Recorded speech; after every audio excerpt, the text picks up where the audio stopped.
ಓಂ ಶ್ರೀ ಗುರುಭ್ಯೋ ನಮಃ. ನಮಸ್ಕಾರ ಸ್ನೇಹಿತರೆ, ಆಲ್ರೌಂಡ್ ಕ್ಲಾಕ್ ಕನ್ನಡ ಚಾನಲ್ಗೆ ಸ್ವಾಗತ ಸುಸ್ವಾಗತ. ನಮ್ಮೆಲ್ಲರಿಗೂ ಒಂದು ಅನುಮಾನ ಇದ್ದೇ ಇದೆ. ಅದೇನಂದ್ರೆ, ದೇವರಿಗೆ ಹೂವನ್ನು ಅರ್ಪಿಸುವ ಮೊದಲು ತೊಳೆಯಬೇಕಾ ಬೇಡ್ವಾ ಅಂತ. ಇವತ್ತಿನ ವಿಡಿಯೋದಲ್ಲಿ ಈ ವಿಷಯ ಬಗ್ಗೆನೇ ಪೂರ್ತಿ ಇನ್ಫಾರ್ಮೇಶನ್ ಈ ವಿಡಿಯೋದಲ್ಲಿ ನೋಡೋಣ ಬನ್ನಿ. ದೇವರ ಪೂಜೆಯನ್ನು ಮಾಡುವಾಗ ನಾವು ಹೂಗಳನ್ನು ಕಡ್ಡಾಯವಾಗಿ ಅರ್ಪಿಸುತ್ತೇವೆ. ಈ ಸಮಯದಲ್ಲಿ ನಾವು ಹೂಗಳನ್ನು ನೀರಿನಲ್ಲಿ ತೊಳೆದು ಅಥವಾ ಅವುಗಳನ್ನು ನೀರಿನಲ್ಲಿ ಹಾಕಿ ಅಥವಾ ಹೂವಿಗೆ ನೀರನ್ನು ಚಿಮುಕಿಸಿ ಪೂಜೆಯಲ್ಲಿ ಬಳಸುತ್ತೇವೆ. ದೇವರಿಗೆ ಹೂವನ್ನು ಅರ್ಪಿಸುವ ಮೊದಲು ಅವುಗಳನ್ನು ನೀರಿನಲ್ಲಿ ತೊಳೆಯಬೇಕಾ ಬೇಡ್ವಾ ಅಂತ ನೋಡೋಣ ಬನ್ನಿ. ಹಿಂದೂ ಧರ್ಮದಲ್ಲಿ ಪ್ರತಿಯೊಬ್ಬರು ವಿಭಿನ್ನ ದೇವರು ಮತ್ತು ದೇವತೆಗಳನ್ನು ನಂಬುತ್ತಾರೆ ಮತ್ತು ಪೂಜಿಸುತ್ತಾರೆ. ಪ್ರತಿಯೊಬ್ಬ ವ್ಯಕ್ತಿಯು ತನ್ನ ನಂಬಿಕೆ ಮತ್ತು ನಿಯಮಗಳ ಆಧಾರದ ಮೇಲೆ ದೇವರನ್ನು ಆರಾಧಿಸುತ್ತಾರೆ. ದೇವರು ಮತ್ತು ದೇವತೆಗಳಿಗೆ ಸಿಂಧೂರ, ಅಕ್ಷತೆ, ಹೂವುಗಳು, ದೀಪ, ಧೂಪ ಇತ್ಯಾದಿಗಳನ್ನು ಅರ್ಪಿಸಲಾಗುತ್ತದೆ. ಶಾರದಾ ತಿಲಕ ಎಂಬ ಹೆಸರಿನ ಪುಸ್ತಕದಲ್ಲಿ ದೇವರಿಗೆ ಹೂವುಗಳನ್ನು ಅರ್ಪಿಸುವ ಬಗ್ಗೆ ಉಲ್ಲೇಖಿಸಲಾಗಿದೆ. ಇದರ ಪ್ರಕಾರ ದೇವರು ಮತ್ತು ದೇವತೆಯ ತಲೆಯು ಯಾವಾಗಲೂ ಹೂವುಗಳಿಂದ ಅಲಂಕರಿತವಾಗಿರಬೇಕು. ಈ ಕಾರಣಕ್ಕಾಗಿ ಹೂವುಗಳನ್ನು ಖಂಡಿತವಾಗಿಯೂ ಪ್ರತಿ ದೇವರು ಮತ್ತು ದೇವತೆಗಳಿಗೆ ಅರ್ಪಿಸಲಾಗುತ್ತದೆ. ಆದರೆ ದೇವರಿಗೆ ಮತ್ತು ದೇವತೆಗಳಿಗೆ ಹೂಗಳನ್ನು ಅರ್ಪಿಸುವಾಗ ಕೆಲವೊಂದು ನಿಯಮಗಳನ್ನು ಅನುಸರಿಸುವುದು ಕಡ್ಡಾಯವಾಗಿರುತ್ತದೆ.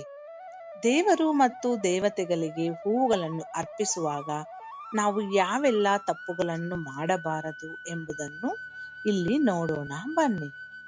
ದೇವರು ಮತ್ತು ದೇವತೆಗಳಿಗೆ ಹೂಗಳನ್ನು ಅರ್ಪಿಸುವಾಗ ಈ ತಪ್ಪುಗಳನ್ನು ಮಾಡದಿರಿ.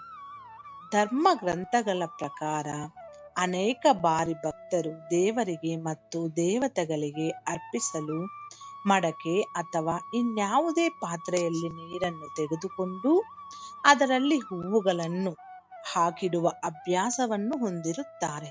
ಇದಲ್ಲದೆ ಅನೇಕ ಭಕ್ತರು ಮರಗಳು ಮತ್ತು ಗಿಡಗಳಿಂದ ಹೂವುಗಳನ್ನು ಕಿತ್ತು ನೀರಿನಿಂದ ತೊಳೆದು ನಂತರ ದೇವರಿಗೆ ಅರ್ಪಿಸುವ ಅಭ್ಯಾಸವನ್ನು ಹೊಂದಿರುತ್ತಾರೆ.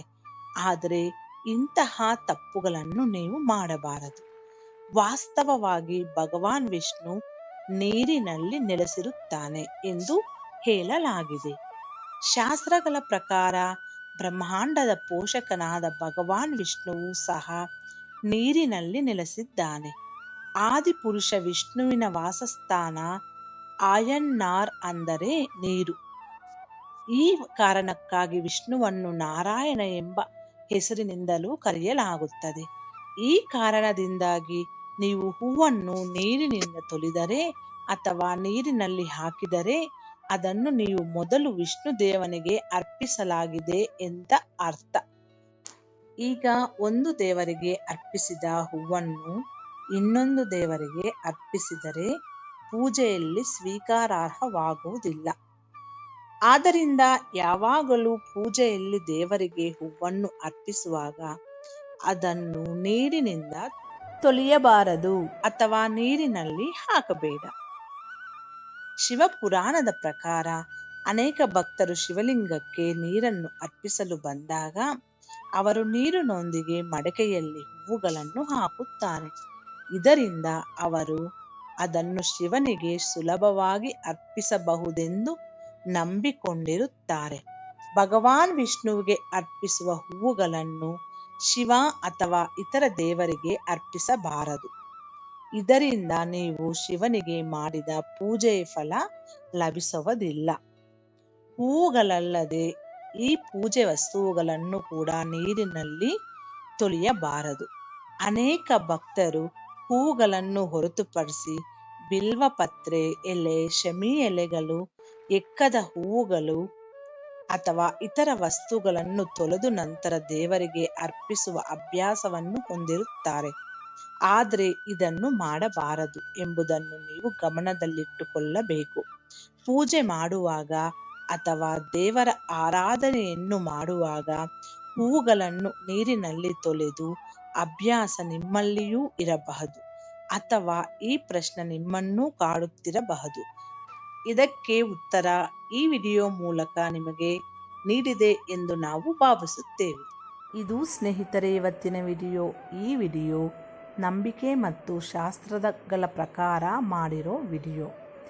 ಈ ವಿಡಿಯೋ ಬಗ್ಗೆ ನಿಮ್ಮ ಸ್ವಂತ ವಿವೇಚನೆ, ಆಲೋಚನೆ ಮಾಡಿ ನಿರ್ಧಾರ ತೆಗೆದುಕೊಳ್ಳಿ. ವಿಡಿಯೋ ಇಷ್ಟ ಆದರೆ ಸಪೋರ್ಟ್ ಮಾಡಿ. ಏನಾದರೂ ತಪ್ಪು ಮಾತಾಡಿದರೆ ಕ್ಷಮಿಸಿ.